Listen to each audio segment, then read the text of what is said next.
They ambushed a lone human ship. It was a fatal mistake. Part 1. The Trap Springs. The rusty comet drifted through the Vega sector like a mechanical derelict, its scarred hull plates catching the distant starlight in a patchwork of tarnished metal and hastily welded repairs. Captain Marcus Valdez slouched in the pilot's seat, his grizzled face illuminated by the soft amber glow of outdated instrument panels. To any casual observer, he appeared to be exactly what his ship suggested, a down-on-his-luck asteroid miner, eking out a living in the dangerous frontier regions where pirates and raiders hunted weak prey. The deception was flawless. Every dent, every scorch mark, every flickering display had been carefully crafted by United Earth Navy engineers to create the perfect illusion of vulnerability. The rusty comet's true identity lay hidden beneath layers of false plating and holographic camouflage, waiting for the right moment to reveal itself. "Contact bearing 27 Mark IV, whispered Lieutenant Zoe Thornfield from her concealed position at what appeared to be a simple navigation console. Her voice barely carried across the cramped bridge, but Marcus heard every word through his nearly invisible comm implant. 3 vessels, Zephyrian configuration, moving to intercept. Marcus allowed himself a slight smile. The Zephyrians had taken the bait perfectly. For months, intelligence reports had indicated increased pirate activity in this sector, with several human merchant vessels going missing. The aliens had grown bold, confident in their technological superiority and numerical advantage. They were about to learn a very expensive lesson about underestimating humanity. "How many crew on the lead vessel?"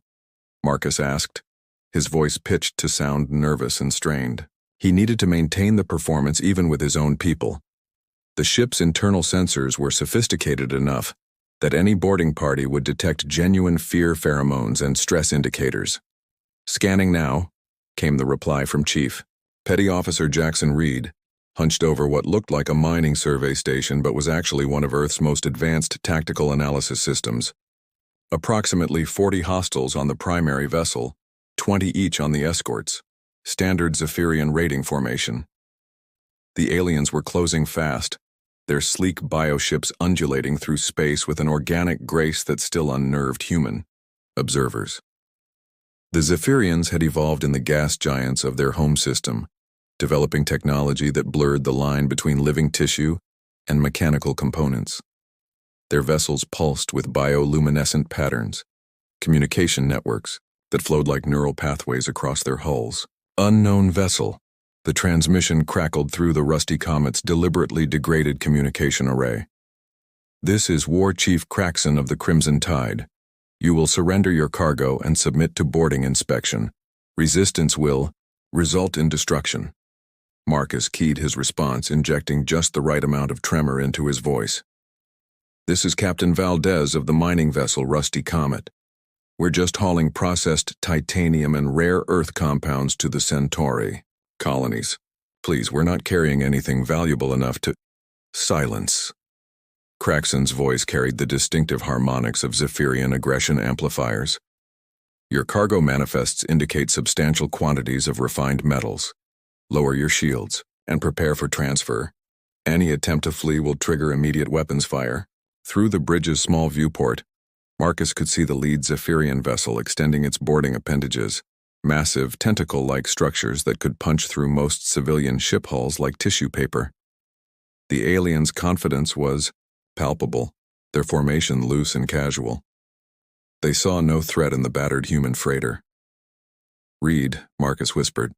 "How long until they're in optimal range?" 60 seconds for full weapons lock," came the reply. "Their shields are configured for standard human plasma weapons. They have no idea what they're walking into." Marcus nodded almost imperceptibly. The United Earth Navy had spent years developing this particular deception, creating a network of disguised warships that appeared to be harmless civilian vessels. The psychological impact was considered as important as the tactical advantage. Let the pirates and raiders grow comfortable with attacking human ships, then shatter their confidence with demonstrations of hidden strength. "Captain Valdez," Craxon's voice carried a note of amusement. "Your terror is refreshing. Most humans attempt futile heroics before accepting their fate. Your species' reputation for irrational courage appears to be exaggerated. I've got a family, Marcus replied, his voice cracking with manufactured desperation. 3 children on New Terra. I'll give you whatever you want, just don't hurt anyone. The Zephyrian war chief's laughter rippled across the communication channel, a sound like breaking glass mixed with organic chittering. How touching. Your cooperation will be noted when we decide your fate. Behind Marcus, the bridge crew prepared in absolute silence. Thornfield's fingers hovered over weapon control systems that didn't officially exist on mining vessels. Reed's tactical display showed the approaching enemy ships in perfect detail, their weak points highlighted in red. Ensign Patricia Hawkins monitored the ship's fusion reactor, ready to bring the military-grade power systems online at a moment's notice. The first Zephyrian boarding tube made contact with the rusty comet's hull with a resonant clang that echoed through the ship. Marcus could hear the aliens cutting through what they believed was the outer airlock, their biotools secreting acids that dissolved most known metals. They had no way of knowing that the mining ship's hull was actually composed of military-grade composites that would resist their attempts for exactly as long as Marcus needed them to. Boarding in progress, Reed reported quietly. Internal sensors show 15 hostiles in the primary breaching party, armed with standard Zephyrian bioweapons and boarding equipment. Marcus felt a familiar calm settle over him, the same focused clarity that had carried him through 3 previous engagements in this deep cover role. The aliens were committed now, their ships in close formation, their attention focused on what they believed was a helpless prize. They had no idea they were stepping into the jaws of one of humanity's most sophisticated military traps. Captain, Thornfield whispered, the second boarding tube is making contact. They're sending their main force. Perfect, Marcus replied, his voice losing its frightened tremor for the first time since the encounter began. Reed, are we recording all of this for intelligence? Every second, sir. Command is going to love this one. Through the internal monitors, Marcus could see Zephyrian warriors flowing through the breached airlocks like a tide of chitinous death. Their bio-armor rippled with aggressive colors, and their weapons pulsed with contained energy. They moved with the confidence of predators who had never encountered serious resistance from human civilian vessels. They were about to get the shock of their lives.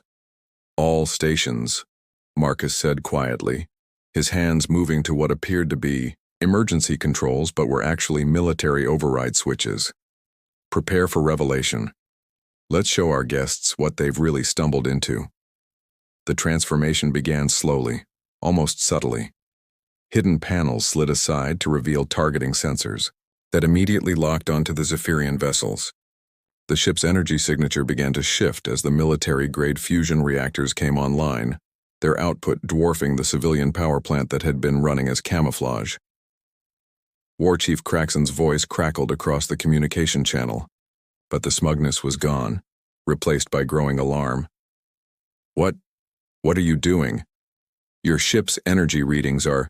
Computer, Marcus said calmly. Drop camouflage protocols. Show them what the rusty comet really is. The final deception fell away like a discarded mask. The Reckoning. The UN Phantom Strike emerged from its disguise like a predator shedding its skin.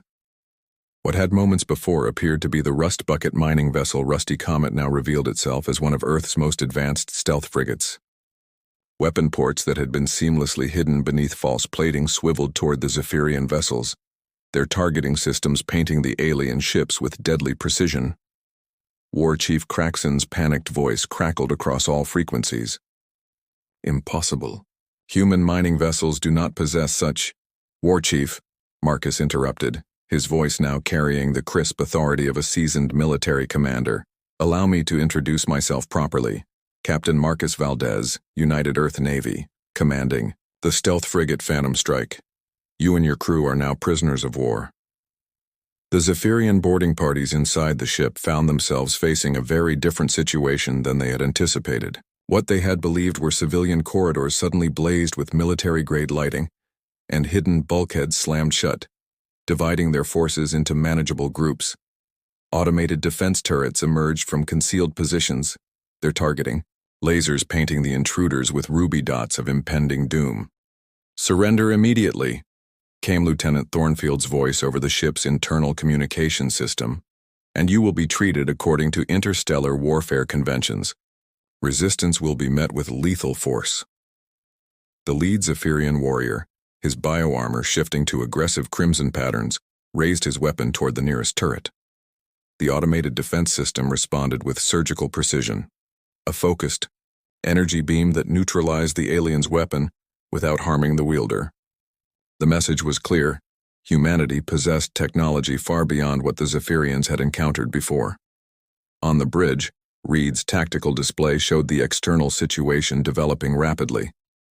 "Captain, the escort vessels are attempting to withdraw. The lead ship is powering weapons." Marcus nodded grimly. "They're about to compound their mistake. Thornfield, bring the phase cannons online. Let's give them a demonstration they'll never forget." The Phantom Strike's true weaponry emerged like the fangs of a striking serpent. Phase cannons, technology that existed only in rumors among alien civilizations, extended from concealed hardpoints. These weapons could bypass conventional shields by shifting the molecular phase of their energy beams, making them virtually unstoppable against standard defensive systems. War Chief Craxon's flagship, the bioship Crimson Tide, opened fire with everything it had. Plasma bolts and bioacidic projectiles streaked toward the human vessel, only to splash harmlessly against military-grade quantum shields that absorbed and redistributed the energy across multiple dimensional layers.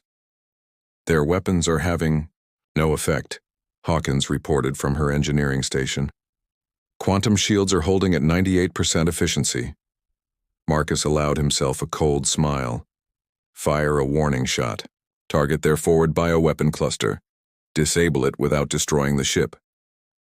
The phase cannon's discharge was barely visible, a shimmer in space that struck the Zephyrian flagship with pinpoint accuracy. The alien vessel's primary weapon system simply ceased to exist. Its biomechanical components phase-shifted into harmlessness. Craxon's panicked communications filled the comm channels as his crew struggled to understand how their most powerful weapons had been neutralized without visible damage to their ship's hull. "This is impossible." Craxon's voice carried a note of genuine terror. "No human technology can—" "You're operating on outdated intelligence, War Chief," Marcus replied conversationally.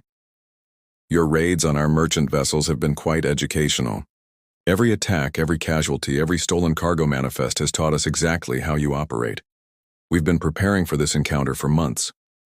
The two escort vessels attempted to flee, their organic hulls rippling as they diverted power to their exotic propulsion systems.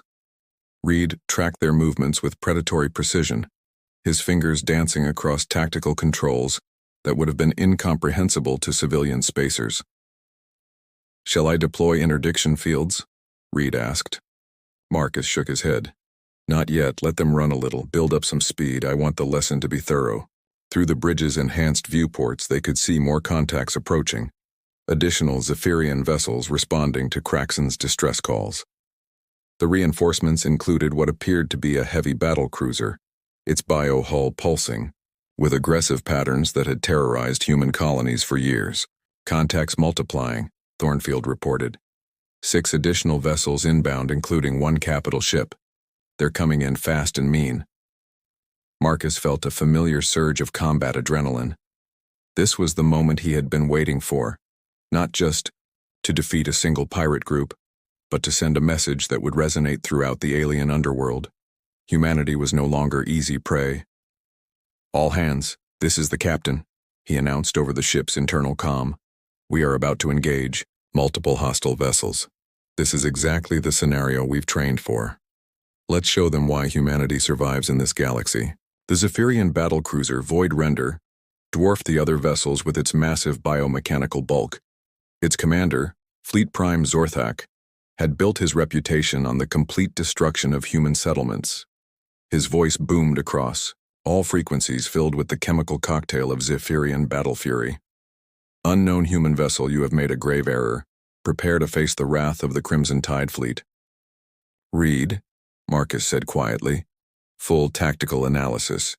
I want to know every weakness, every vulnerability."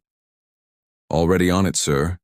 The battlecruiser's bioarmor has a 40% vulnerability to focused graviton pulses.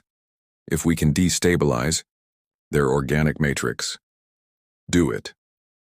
The Phantom Strike's most classified weapon system came online. Graviton pulse generators that could manipulate local space-time to devastating effect. The technology was based on principles that most alien civilizations considered theoretical, but human scientists had turned theory into terrifying reality. The first graviton pulse struck the Void Render's biohull like an invisible fist. The alien ship's organic armor began to ripple and distort as gravitational waves disrupted the cellular bonds that held it together. Zorthak's roar of pain and rage echoed across the comm channels as his ship's living hull began to betray him. "What weapon is this?" he screamed. "What hellspawn technology do you humans possess?" Marcus opened a wideband channel, ensuring his words would be recorded and transmitted across known alien networks. "This is Captain Marcus Valdez of the United Earth Navy. You have attacked what you believed was a defenseless mining vessel. Instead, you have engaged a military warship specifically designed to hunt pirates and raiders. Consider this encounter a lesson in the consequences of underestimating humanity." The smaller Zephyrian vessels began to break formation. Their commanders, realizing that they faced technology far beyond their understanding. The phase cannons spoke again, precisely disabling propulsion systems and weapons without destroying the ships entirely. Marcus wanted survivors. Survivors who would carry tales of human military might back to their fleets. War Chief Kraxon made one final desperate attempt to salvage the situation. His flagship, despite its damaged weapon systems, began a kamikaze run toward the Phantom Strike. The bioship's hull glowed with internal fire as Kraxon diverted his life support systems to overload his remaining weapons. "He's trying to ram us," Reed reported. "All power to engines, organic overload imminent." "Negative," Marcus replied calmly. "Let him come. Thornfield, prepare a tractor beam. I want that ship intact." The advanced gravitational manipulation systems that powered the Phantom Strike's most exotic weapons could also generate powerful tractor fields.